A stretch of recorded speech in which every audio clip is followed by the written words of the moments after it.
Buenas tardes, hablábamos ayer del Corpus de Toledo. El Corpus Christi, uno de los 3 jueves de oro, con el Jueves Santo y el día de la Ascensión. Uno de los días que relumbran más que el sol. Y hablábamos de la Eucaristía, cuyo símil sería el sol, y de la tarasca, que encarnaba el mal. La tarasca, que como decíamos, surge como animal mitológico, como bestia inmunda en la región del Ródano y es dominada por Santa Marta, la evangelizadora de aquella región, en Tarascón, Francia, siempre ha ido asociada a ciudades con río, porque encarnaba la crecida de las aguas motivada por las tormentas.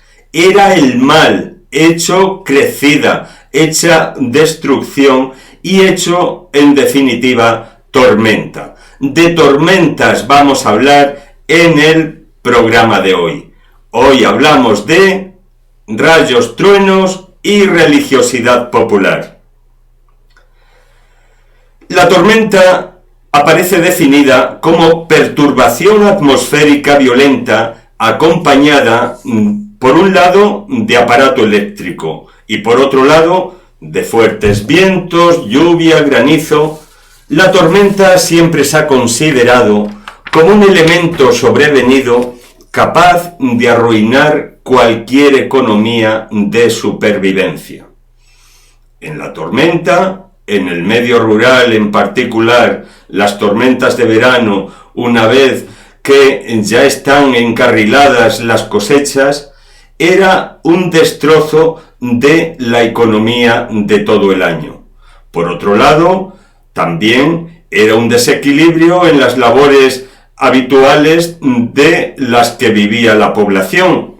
La tormenta impedía que el pan se fermentara, impedía que se natara la leche para la elaboración de la manteca, impedía también que la gallina empollara porque atronaba los huevos. El hombre se ha visto obligado a mirar al cielo y a recurrir a cuanto en su imaginario existía para luchar contra las tormentas. Buena parte de ese imaginario procedía de mitos antiquísimos que se hunden en la noche de los tiempos.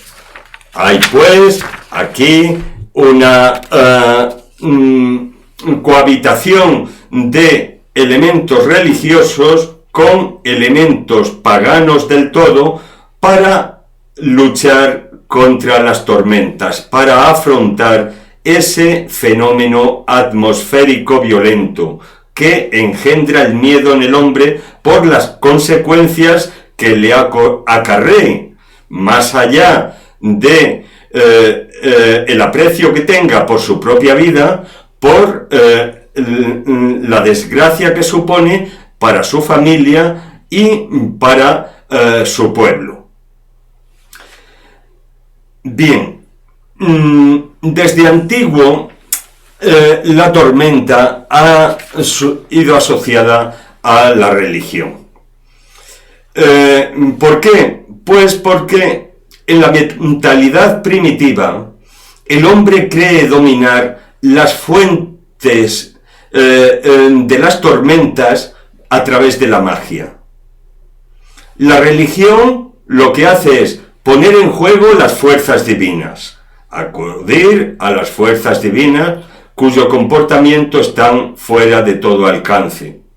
Sin embargo, en la mentalidad más primitiva, el primer impulso es dominar esas fuerzas naturales mediante rituales mágicos.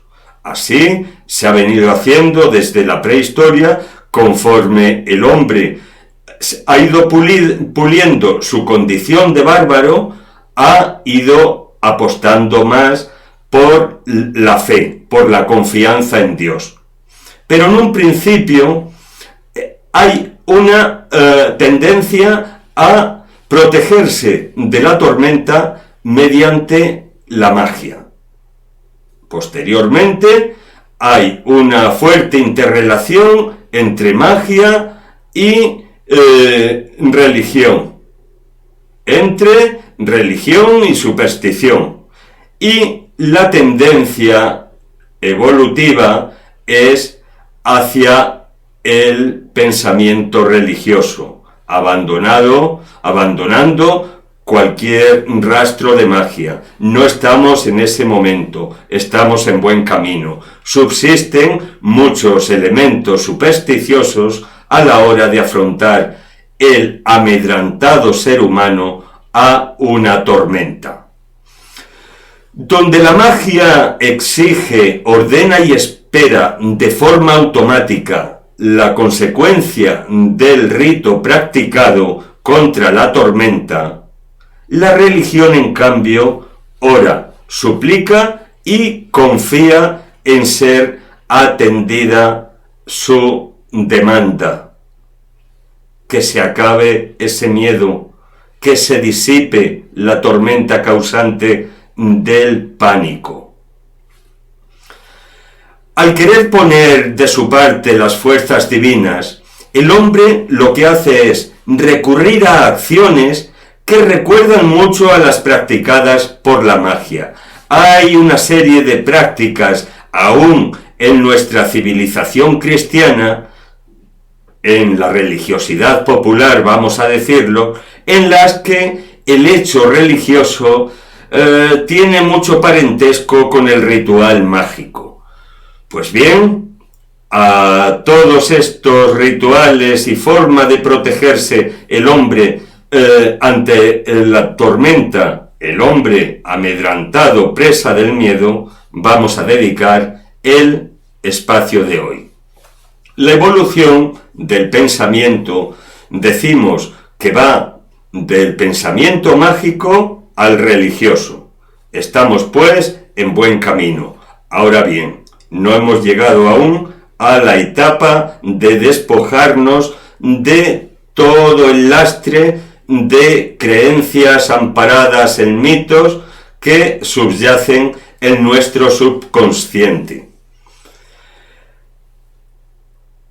En el norte prerromano, el hombre achacaba el origen de las tormentas al reñubero o ñubero o nubero o nuberio. Eran entidades que en Cantabria, en Asturias, en el norte prerromano, entendían que eran las causantes de esos destrozos.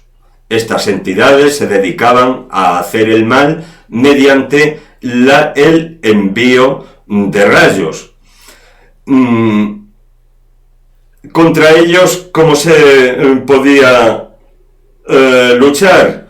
Pues las gentes generaban en aquel entonces bárbaro ruidos atronadores, porque concebían que con esos ruidos atronaban a los reñuberos o a los nuberos, que eran los encargados de precipitar ese daño sobre la población y la naturaleza. Y aturdiéndolos, los incapacitaban para formar tormentas. En el Imperio Romano también en su máxima deidad, Zeus, aparece como portador de rayos. El rayo era una señal de poder, era una manifestación del poder atemorizante. Se hacía respetar mediante el miedo, causando miedo. Y existían en aquel entonces unos brujos encargados de conjurar esas tormentas. Eran los tempestari. Lo mismo que conjuraban tormentas, lo que hacían eran también provocar la lluvia en época de sequías. Estos brujos tenían esa misión, tanto el conjurar el peligro de la tormenta como hacer que lloviese cuando era necesario. También, antes de continuar, hemos de decir que en otras religiones, entre los vikingos, el dios Thor también porta un martillo atronador con el que originaba las tormentas. Las tormentas se han achacado a la deidad. Con la implantación del cristianismo, la tormenta se ha considerado como un elemento sobrevenido capaz de arruinar, decíamos, cualquier economía. Ahora bien, unas veces proceden directamente de la mano de Dios. Dios, cuando se siente vilipendiado por el hombre, por su creación, por su Hijo, castiga. Es un Dios implacable en la Edad Media. Era la concepción que se tenía. Y enviaba al rayo contra el hombre cuando su cólera lo despertaba.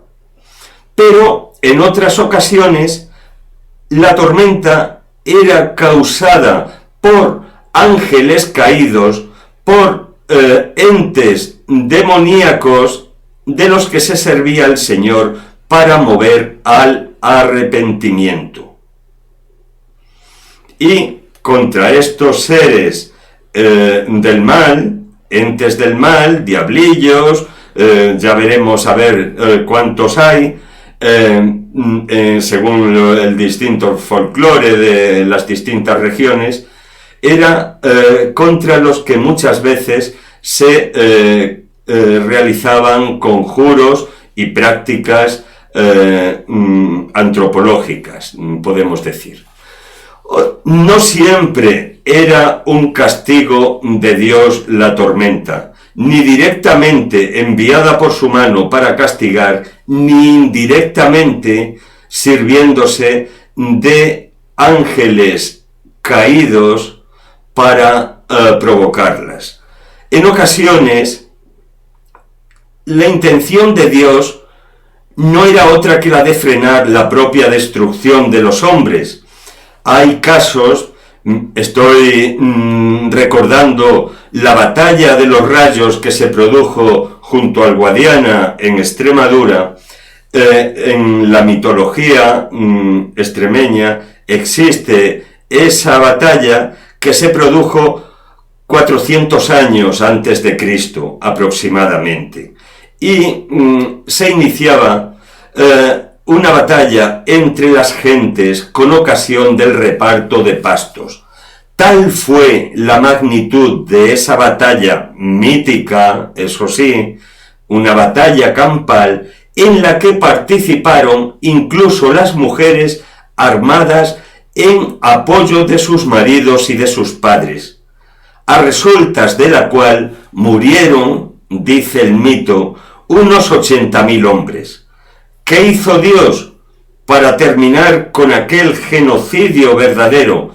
Pues enviar una tormenta de rayos y truenos que disolvió la contienda, una tormenta que se antojaba del todo necesaria y que era la última opción de Dios para hacer cesar la cólera humana que amenazaba con hacer perecer a toda una nación.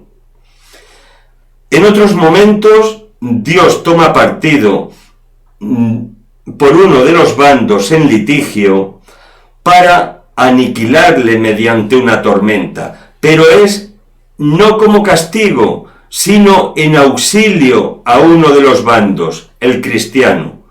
Así ocurrió muchas veces en las peripecias entre ejércitos musulmanes y ejércitos cristianos durante la Reconquista. Hay muchas leyendas en las que aparece Dios como el que provoca una tormenta que daña al bando musulmán para propiciar la victoria de las tropas cristianas.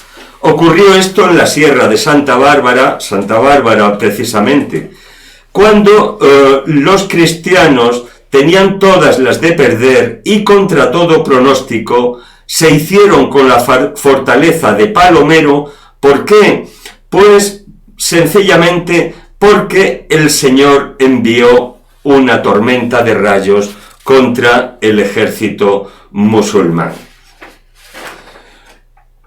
Otras veces la tormenta es causa de Dios en la Edad Media. Estoy hablando todas estas manifestaciones de la tormenta como derivadas de la mano de Dios.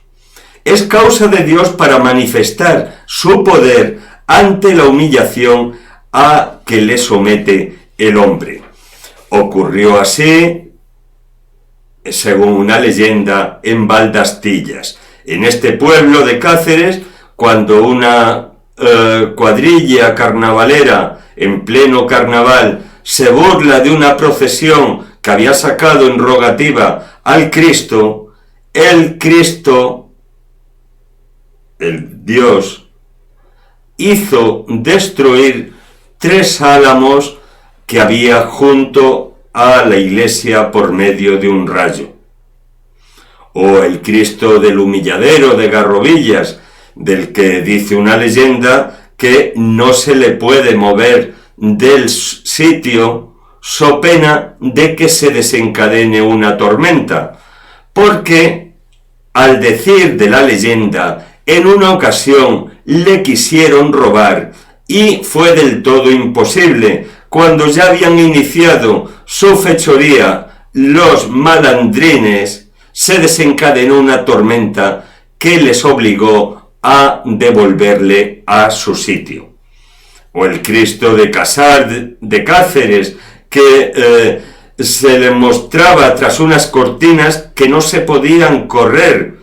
¿Por qué? Pues porque se decía que estaba precisamente protegido, porque en el momento en que se recorrieran esas cortinas se producía una tormenta. Es una manifestación del poder del Señor en caso de que se le agravie. Muy popular es en toda Extremadura la coplilla siguiente: aplaca, Señor, tu ira, tu justicia y tu rigor, dulce Jesús de mi vida, misericordia, perdón. Esta coplilla se recita cuando hay mucho aparato eléctrico, muchos rayos, cuando la tormenta tiene un carácter muy fuerte y atemoriza a las gentes. Aplaca, Señor, tu ira, tu justicia y tu rigor, dulce Jesús de mi vida, misericordia, Señor. En torno a las tormentas siempre el hombre ha reaccionado.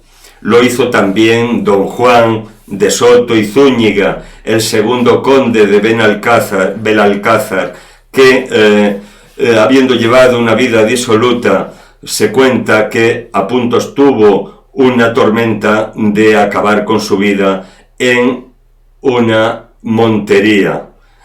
A resultas de la misma, este noble, el segundo conde de Belalcázar, se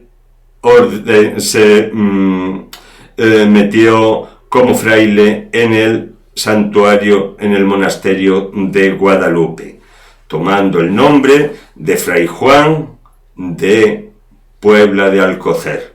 Luego sería el fundador de la provincia seráfica de Los Ángeles. ¿Cómo ha reaccionado el cristianismo ante las tormentas? Pues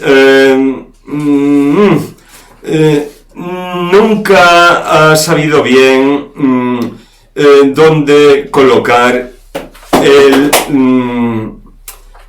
la frontera,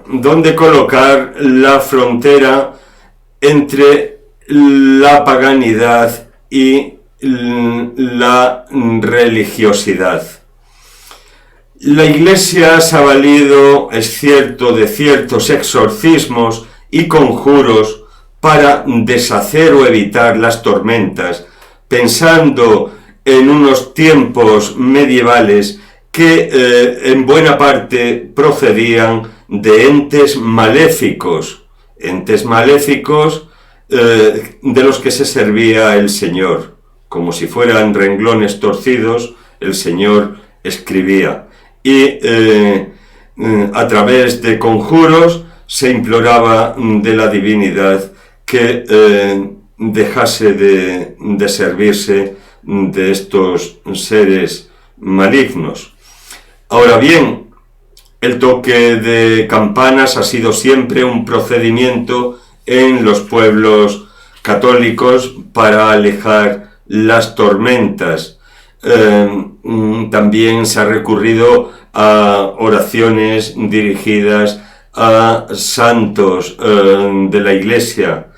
La Iglesia siempre se ha visto en la dificultad de establecer los puntos de contacto y en buena parte por no quebrar de súbito esa línea cultural que mantenía con el pasado. Había que probarse con mucho tacto. Sin embargo, era comprensible que el ser humano buscase refugio en las tormentas. Pero por otro lado, claro, habría de buscar la verdad. La tormenta era un fenómeno natural, las leyes de la naturaleza las mostraba Dios y quebrarlas no dejaba de ser una anomalía.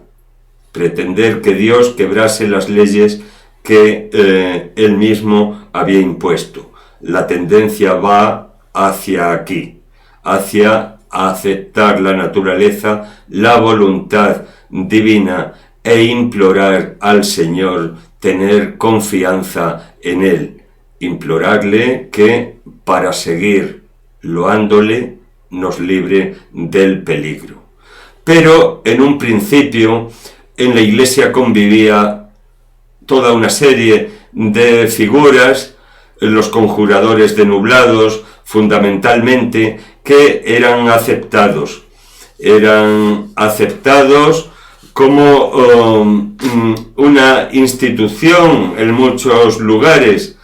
Alfonso X mismo premia a estas gentes, aunque posteriormente se produce un cambio de mentalidad que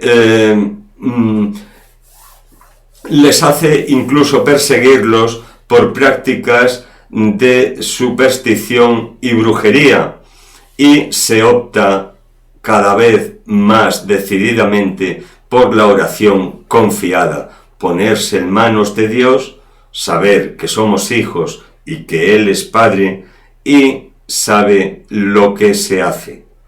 Pues estas eran las circunstancias en las que se ha movido la Iglesia durante muchos siglos, teniendo que hacer frente a todo ese lastre derivado del paganismo que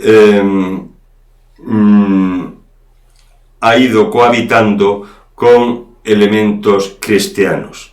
Las campanas eran bendecidas porque eran un instrumento para alejar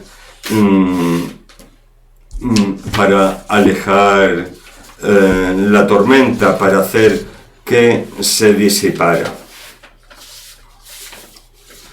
Fray Martín de Castañega, en su tratado de las supersticiones y hechicerías y la posibilidad y remedio de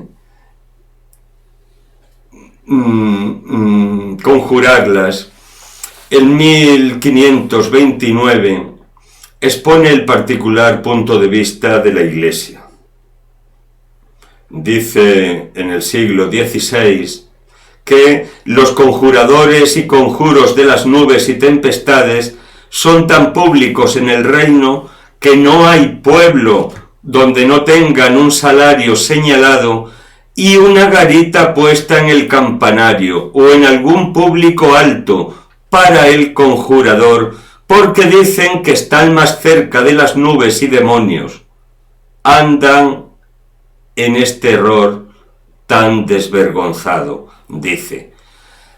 Esos lugares que cada pueblo, cada aldea solía tener para el conjurador, que era propiamente el capellán en el más de los casos, el párroco, el sacerdote, se llamaban en el Pirineo los esconjuraderos. En otros lugares era una piedra enorme donde se subía para realizar el conjuro. Se realizaban una serie de oraciones para alejar la tormenta. Pero continúa el Fray Martín de Castañega en este tratado de las supersticiones y hechicerías del siglo XVI y dice que para estas cosas tienen unos conjuros supersticiosos compuestos de algunos ignorantes repetidores que están en muchas partes del canon de la misa, y las palabras sacramentales, porque piensan que como aquellas palabras convierten el pan en cuerpo de Jesucristo y el vino en su sangre, así también aquellas palabras que ellos dicen consagran la nube y la piedra se convierte en agua, la piedra del rayo, el pedrisco del agua. Hay una crítica ya en el siglo XVI en la que se cataloga de verdadera superstición toda esta serie de remedios rituales contra las tormentas. A este respecto, hay una serie de oraciones que han sido muy socorridas para el hombre, sobre todo en el medio rural, contra las tormentas. Por mucho que estén referidas a un santo, no dejan de ser prácticas supersticiosas. Hay varios santos protectores frente a las tormentas. Santa Bárbara, San Cristóbal, San Telmo, San Bartolomé, Santa Mónica en Bretaña, en la francesa, algunas oraciones que se solían recitar.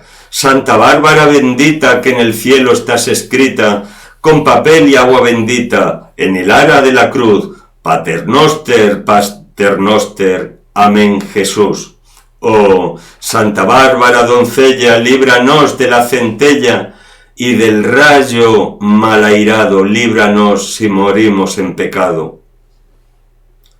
Santa Bárbara ha sido una santa, además de patrona de artillería y de la albañilería, patrona contra las tormentas. La leyenda quiere que allá por el siglo III, su padre, un régulo del Imperio Romano, pretendiera casarla con un mozo del lugar. Ella había apostado por el cristianismo y la virginidad. Él la construyó una torre previa denuncia al pretor para encerrarla hasta que renegara de su fe. En la esperanza de la apostasía estuvo encerrada y viendo que él no escarmentaba y que su fe era inamovible, optó por ejecutar él mismo la pena máxima, la pena de muerte con su sable. Lo hizo y quiere la geografía de Santa Bárbara que un rayo matase a su progenitor. Desde entonces, Santa Bárbara se la ha tenido como patrona protectora frente a las tormentas. En cuantas casas esta devoción a Santa Bárbara, a la que recurre el dicho, no nos acordamos de Santa Bárbara hasta que truena, precisamente porque es con ocasión de las tormentas solo cuando acudimos a ella. Es una santa cuya historicidad no estaba suficientemente probada. Era una santa sospechosa, como lo fue también San Cristóbal, al que vamos a referirnos a continuación. Y como su historicidad no estaba bien documentada, a partir del Concilio Vaticano II, concretamente en el año 1969, se optó por extraerla del santoral católico. En el catolicismo popular, en la religiosidad popular, ha estado siempre como la mayor protectora contra las tormentas, aunque la Iglesia hubiera optado por retirarla del santoral. San Juan Pablo II optó por restablecerla y le volvió a encomendar la protección al hombre amedrantado por las tormentas, por el rayo. Otros santos decíamos que eran San Bartolomé. San Bartolomé bendito a Jesucristo encontró, pies y manos le lavó. Vuélvete, Bartolomé, donde tú fueras mentado, no caerá piedra ni rayo, ni morirá mujer de parto, ni caerá hombre desmayado. Y se rezaba un Padre Nuestro. Otra práctica era rezar el trisagio para evitar las tormentas, para protegerse del mal que causaban. Protector era también San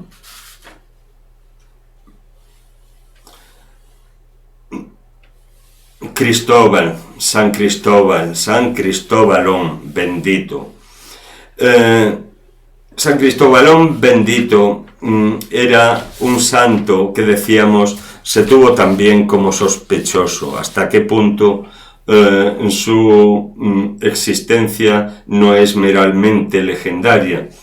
Sin embargo, se entendió que había una oración que decididamente en el siglo XVI, la llamada oración de San Bartolomé, quedó prohibida. Se decía que era pura superstición. Se prohibió en los índices debido al carácter supersticioso del mismo. Desde el siglo XIV, en las familias más apoderadas de la cristiandad, solía haber en sus casas una talla de San Cristóbal, como abogado contra la peste, pero también contra las tormentas. Y fundamentalmente porque se le creía abogado contra la muerte súbita. En la Santa Iglesia Catedral de Toledo, como en la de Murcia, en uno de sus muros, de sus lienzos de pared, hay un enorme San Cristóbal, llamado San Cristóbalón, con el niño a cuestas. San Cristóbal quiere decir, literalmente, Cristóbal quiere decir portador de Cristo, porque ayudó al niño Jesús a cruzar un río, viendo que él tenía un carácter gigantesco. Así lo dice la leyenda áurea. Pues bien, había una oración supersticiosa referida a San Cristóbalón para evitar la muerte súbita, y había la creencia de que quien viese la imagen de San Cristóbalón en el día no moriría en esa jornada. Por eso está tan placentero para ser visto desde muchos lugares de las catedrales que le tienen en sus paredes, a unas dimensiones apabullantes. Pues bien, en las familias más apoderadas decíamos que se tenía una imagen de San Cristóbal también en las casas, se tenía también en los domicilios una xilografía, una imagen del santo. Era mucha la fe que se tenía en este santo, y entre otras cosas alejaba las tormentas. Las tormentas que eran causadas por seres malandrines, toda una serie de personajillos nuberos, hacedores de tormentas, que no eran solamente los duendes que existían dentro de ellas, dentro de las nubes, como los mulanchinis, que se decían que eran afiladores que ejecutaban su oficio dentro de las nubes del cielo, o el duende tiznado, que conducía las tormentas de un lugar a otro a su placer con solo mover la sombra de su sombrero de copa, y las hacía chocar, provocando los rayos y los truenos. Otras veces, fuera de estos duendes, en los que pervivencia de mitos antiguos creía la gente medieval y posteriormente la gente menos instruida, les culpaban de provocar las tormentas a las propias brujas.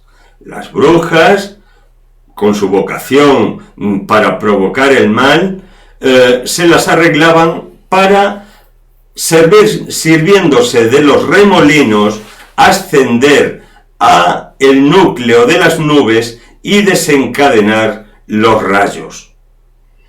Esa es la creencia en muchos lugares. Otras veces eran causadas las tormentas, seguramente esta creencia venga dada por la forma e incluso el nombre de culebrillas que tienen los rayos cuando se precipitan sobre la tierra. Eran creadas, decíamos, por culebras que se sentían maltratadas. Había en León, por ejemplo, la creencia de que los encantadores de serpientes, de culebras, se las encomendaban a los pastores para que cuidasen de ellas, y estas culebras se tenían que alimentar de la leche de las ubres de las cabras. Si lo evitaban, se exponían a que se desencadenaran culebrillas, rayos, tormentas. Hay otros personajes, como en Cáceres capital, Febrero. ¿Quién era Febrero? Febrerillo el loco, que sacó a su mujer al sol, a su madre al sol, perdón, y luego la apedreó. Febrerillo el loco, que sacó a su madre al sol y luego la apedreó. Febrero o Febrerillo era, al decir de una leyenda, un mozo disoluto que asaltaba a las jóvenes camino del lavadero.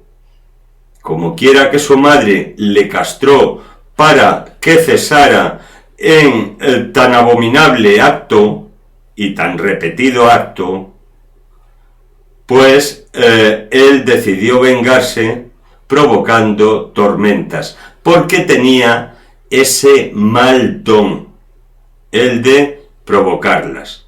Y tanto es así que el martes de carnaval, antes lo hacían las lavanderas, hoy en día todas las mujeres montan un pelele a lomos de un pollino y le conducen hasta la Plaza Mayor, donde le prenden fuego. Ese pelele es febrero, febrerillo el loco.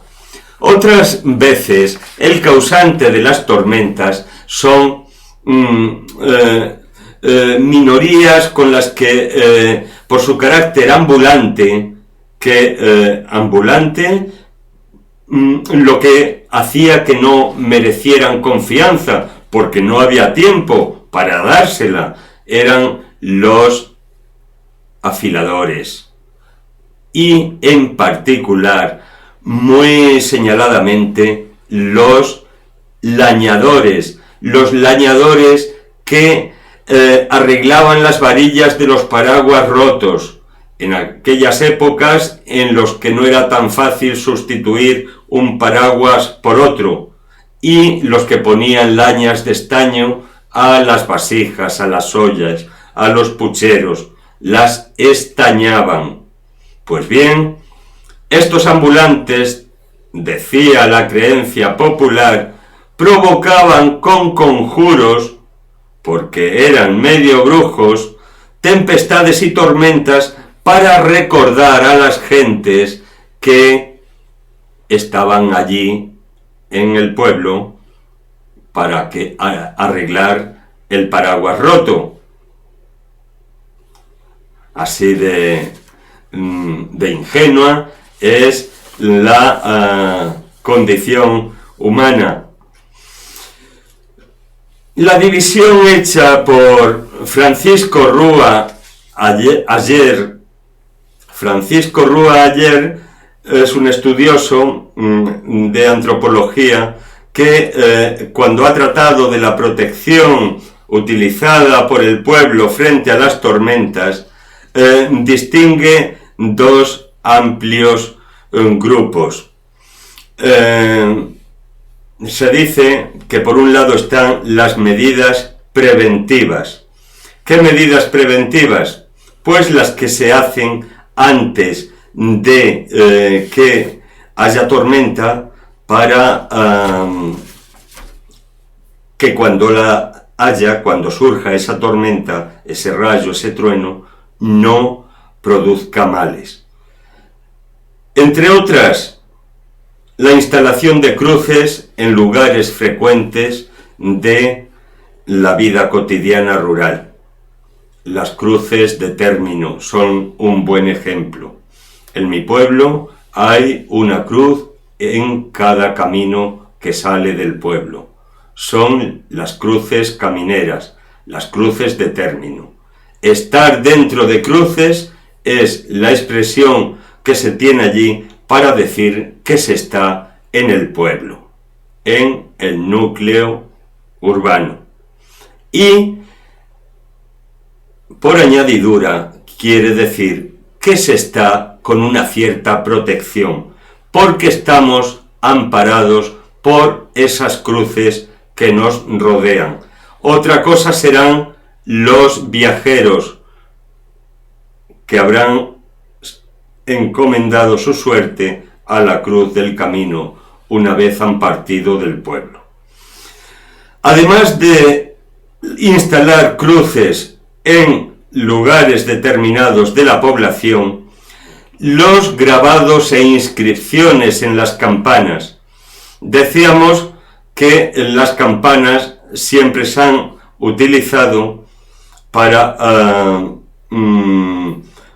alejar las tormentas.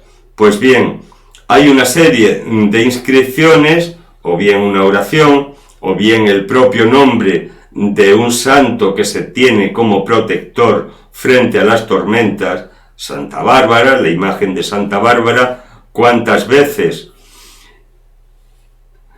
Y también se usaba la colocación de piedras de rayo en las casas y en las cuadras.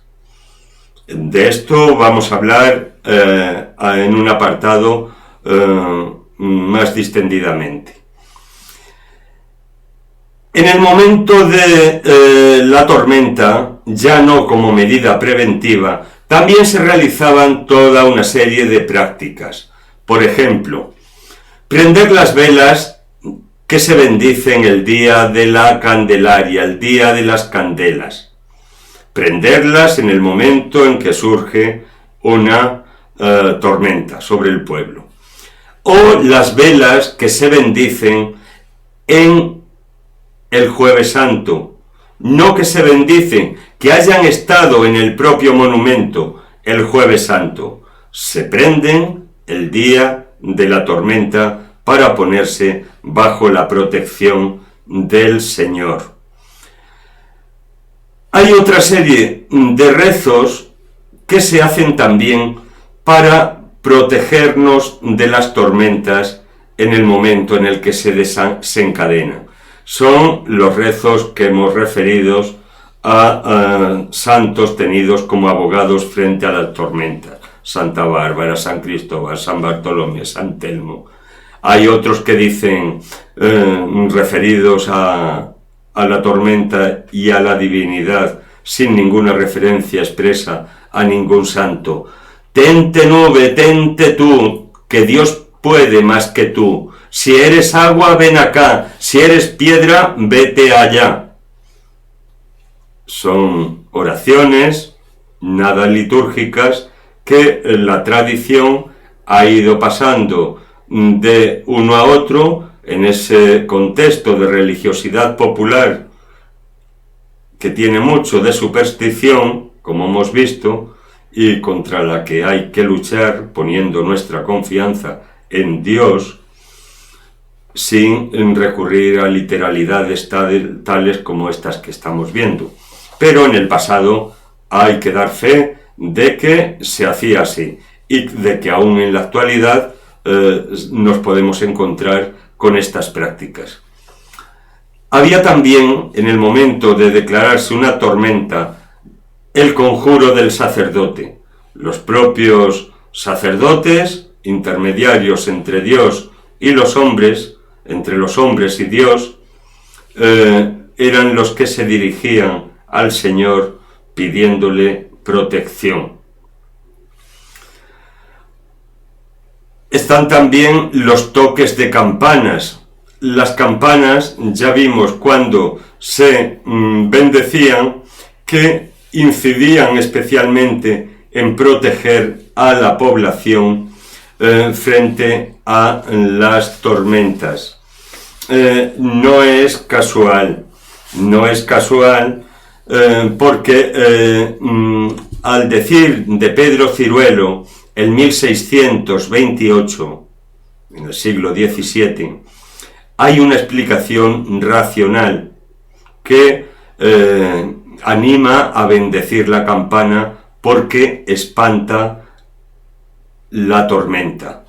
Y es porque, dice Pedro Ciruelo de Daroca, que el sonido que provoca produce un aumento de la temperatura del aire, lo que disipa la nube y derrite en agua limpia el granizo, y además con el movimiento del aire la mueve a la nube, a la tormenta, de un lugar a otro.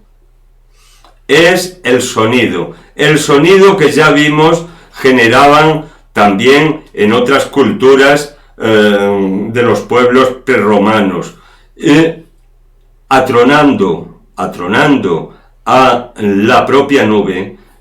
Se cree que la tormenta se disipa y el agua que prometía ser granizo cae fina, licuada. Pues bien, hay que decir también que además está la oración citada de Tente Nube. Hay también una serie de prácticas como el colocar en las ventanas, mirando al cielo, hoces, hachas, incluso la pala de la tahona, Y luego también, aparte de estas prácticas ciertamente supersticiosas de origen pagano, hay un objeto que se tiene como amuleto siendo católico, y no es otro que la cruz de Caravaca, convertida en talismán frente a las tormentas. El 7 de noviembre de 1591, en Caravaca de la Cruz se produce un milagro. Hay una tormenta que, por la fuerza del agua que trajo, destruyó varias viviendas y tenía una portentosa actividad eléctrica. La British Library se hace eco de este milagro y está documentado. Quizá de los milagros de Aravaca el más documentado. Poco después, lugareños de Caravaca de la Cruz vieron 5 luces semejantes a velas encendidas sobre el remate en el que estaba la cruz. El remate de la muralla del castillo. Y la del medio era algo mayor, dicen ellos, y más brillante. Unas luces que algunos de los vecinos achacaban a que eran las propias velas que podía portar el capellán, que ya era decir 5 velas. Bien, ¿cuál sería la sorpresa cuando el capellán afirmó que su intención efectivamente había sido ir precisamente a ese lugar y con la cruz de Caravaca conjurar la tormenta? Pero era tal el panorama que había desencadenado la fuerza eléctrica y la fuerza del agua de la misma, que no pudo ir. Él no estuvo, no mostró la cruz. Esas luces eran del cielo. Al poco, la tormenta cesó, una vez se extinguieron estas luces, y desde entonces, aunque ya se realizaban conjuros desde el siglo XV y se hicieron hasta el XVIII portando la cruz de Caravaca, la cruz de Caravaca cogió un prestigio inmenso como amuleto protector frente a las tormentas, diciéndose que se abre, si es de las que se abren, claro, si es una cruz de las que se abren en tijera, 2 cruces unidas por la parte superior que se puedan abrir, desde ese punto la propia tormenta las abre y protege.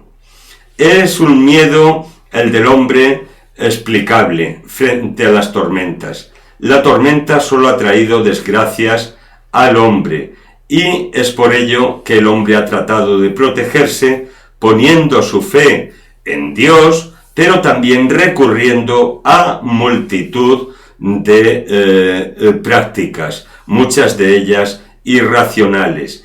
Y a ello aún cuando el miedo no sea irracional, que eso es otro miedo. Ese es el miedo a las tormentas irracional, lo que se llama astrafobia. Nosotros hablamos del miedo razonable, aquel que se tiene hacia un fenómeno atmosférico que te puede destrozar la vida durante un año al arruinarte tu economía.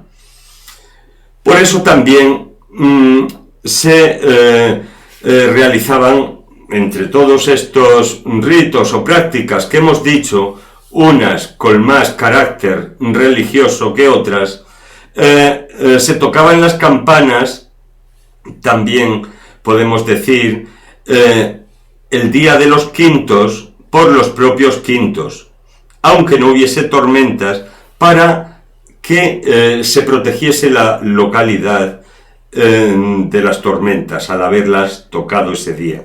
O también en algunos otros pueblos se tocaban el día de Santa Águeda por las mujeres para proteger la localidad de las tormentas que se pudieran originar a lo largo del año que empezaba a discurrir desde la fecha de Santa Águeda.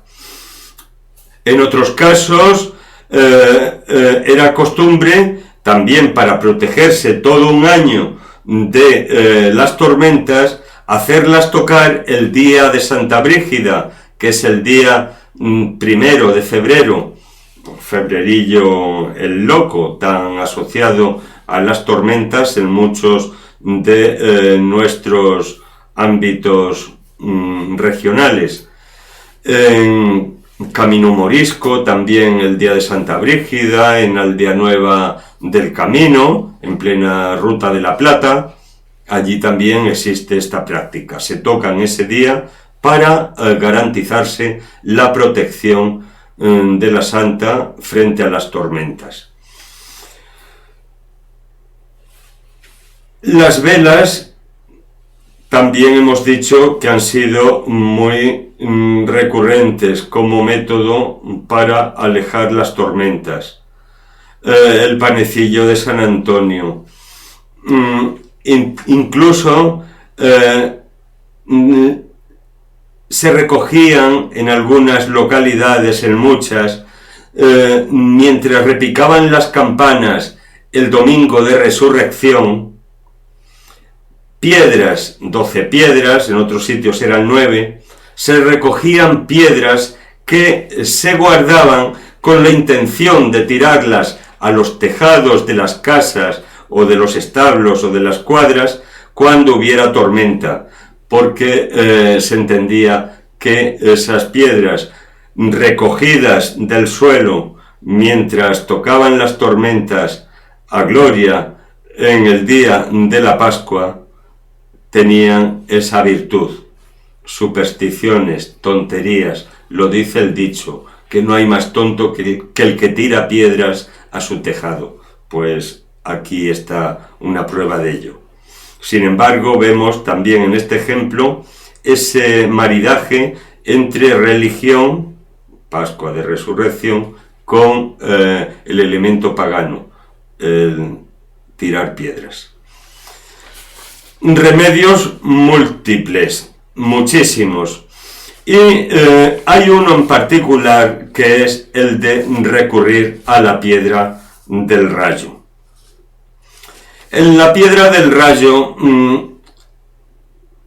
o ceraunias, que también se llaman en términos más cultos, hay que decir que se han utilizado en todas las culturas para protegerse de las tormentas. Físicamente el rayo puede decirse que es la chispa eléctrica de gran intensidad que se produce o bien entre dos nubes, o bien entre dos partes de una misma nube, por la diferencia de temperatura que haya en la propia nube. Un aire más frío, otro más cálido. O bien entre la nube y el suelo. Pues bien, existe la creencia de que el rayo tiene una piedra, una punta que actúa como si fuera un hacha. Es una creencia muy arraigada, hemos dicho, porque frente al rayo es pánico lo que tiene el hombre. Existía también una creencia que decía que donde hay un edificio alto, como pueda ser una torre, no cae un rayo. No es cierto. El Empire State es el auténtico pararrayos de Nueva York. Es el edificio más alto tras los atentados del 11S y, sin embargo, es el auténtico pararrayo. hasta 23 descargas anuales de rayos recibe. 23 al año. Se considera que sobre la Tierra vienen cayendo unos 20 millones de rayos al día, que se dicen pronto, 20 millones de rayos al día, lo que supone que caen en la Tierra unos 200 rayos por segundo. ¿Cómo no va a estar amedrentado el hombre con esta fuerza de la temperie?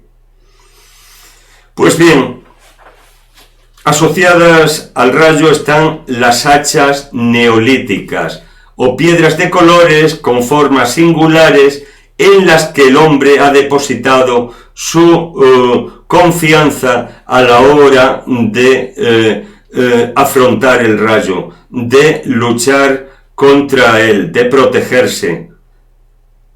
Se entendía que estas piedras eran arrojadas por los rayos o formadas al contacto de estos con la tierra. Una de las dos cosas. O bien que procedían del cielo las propias piedras como parte del rayo, como punta de lanza, podría decirse, o bien que al introducirse en la tierra el rayo provocaba esta piedra. Se conocen en todas las culturas. Piedras de rayo o rayos se llaman en la mayoría de los países de Europa occidental. Piedra del trueno se dice, por ejemplo, en Islandia o en Japón. Mallas de Thor se las denomina en Suecia. Flechas de Dios en Hungría. Flechas de rayo en la India. Flechas de trueno en Siberia. Estamos haciendo referencia a las mismas piedras que los autores han convenido que no son sino hachas neolíticas. Hachas neolíticas sumamente pulidas que el hombre ha entendido proceden de el rayo. Sidonio Apolinar en el siglo V cuenta que la piedra de rayo está formada por siles y que se produce en Hispania, denominación de origen. La piedra de rayo es española. Prudencio, del siglo V también, cuenta que los guerreros germanos engastaban esas piedras en sus cascos para protegerse tanto de la tormenta como para adquirir las virtudes sobrenaturales que tenían frente al enemigo. Usarlas frente al enemigo como un plus de fuerza. San Isidoro, por su parte, siendo santo, dice que las ceraunias se producen en Hispania y que poseen virtudes contra el fuego, protegiendo también contra la fuerza del rayo. Así lo dice en sus etimologías el santo. Marbodio, obispo de Rennes, en el siglo XII, destaca también su poder para proteger las casas y los pueblos de los rayos. San Alberto Magno, Paracelso, Gesner defienden también el origen celeste de estas piedras, pero ya en el siglo XVI se comienza a cuestionar abiertamente el origen de las mismas y la práctica supersticiosa que traían aneja al objeto en sí.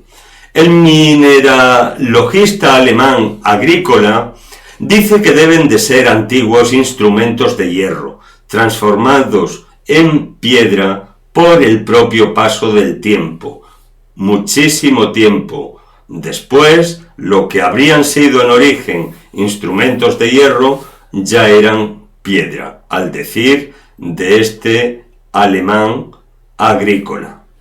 Y en el siglo XVII, el naturalista francés Antoine de Jussieu defiende también el origen humano de estas hachas pulidas, que no eran otra cosa que hachas neolíticas, y eran sin embargo tenidas por piedras celeste. Planta cara a toda una creencia arraigada en todo el mundo y la desenmascara. Y en España, el padre Feijóo comienza también a criticar la superstición de la piedra del rayo como amuleto para alejar el rayo, alejar la tormenta, y se esfuerza en demostrar también su origen prehistórico. Desde finales del siglo XVIII se las asocia con la producción neolítica del hombre, pero las viejas creencias y supersticiones las relacionan con el cielo.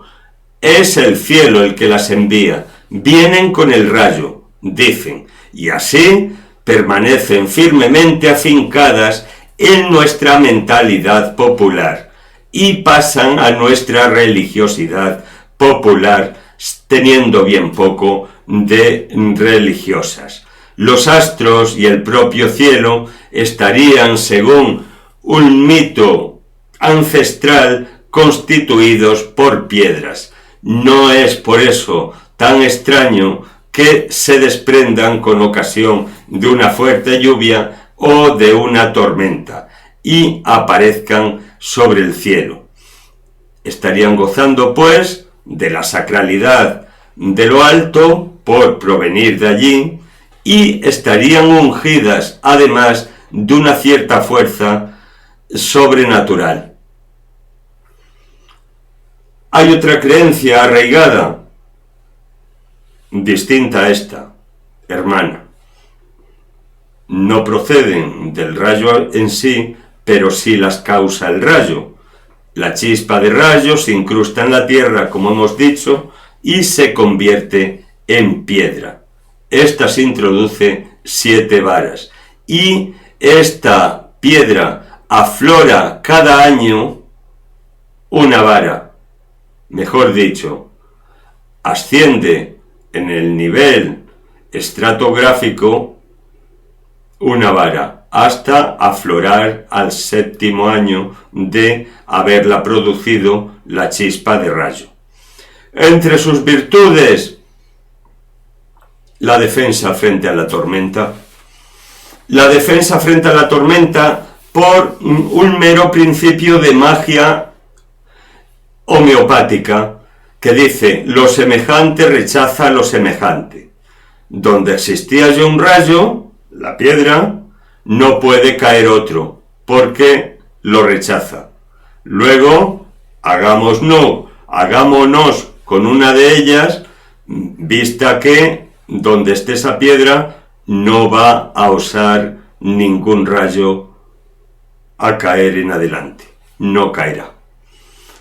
Esta serie de prácticas, de rezos paralitúrgicos e incluso de invocaciones nada litúrgicas, ya digo que constituyen una amalgama que la Iglesia con mucho tacto ha ido tratando de depurar. Se trata de poner la confianza en Dios, que hemos dicho es nuestro Padre, mira por sus hijos, y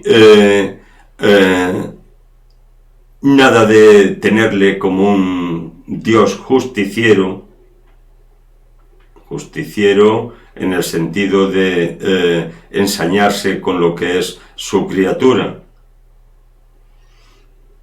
a la cual en sus días en la tierra tiene ocasión de reparar sus faltas y de arrepentirse sinceramente.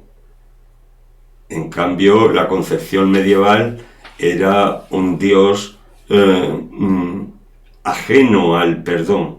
Enviaba en la tormenta como la podría enviar Júpiter en un arranque de cólera. Es un Dios que está predispuesto a estar enojado en la concepción medieval, no así en la concepción actual, que es fruto de toda una depuración espiritual que nos aclara el hecho religioso, nos aclara el concepto de fe y nos mueve a poner nuestra confianza en el Señor. Pero claro, para que tenga confianza, nos la tenemos que ganar. ¿Cómo nos la tenemos que ganar? Pues portándonos como Dios manda. Pues eso, como Dios manda. Vamos a tratar mañana de estar aquí con un nuevo programa juntos, y el caso es que continuemos con santo temor de Dios, pero sin concebirle como un Dios ajeno al amor y amante del castigo y del ensañamiento, lo más contrario a la religión cristiana. El Dios es amor, y amor es lo que tenemos nosotros y lo que nos hace de estar aquí con cierta habitualidad. Os quiero mucho, ya lo sabéis.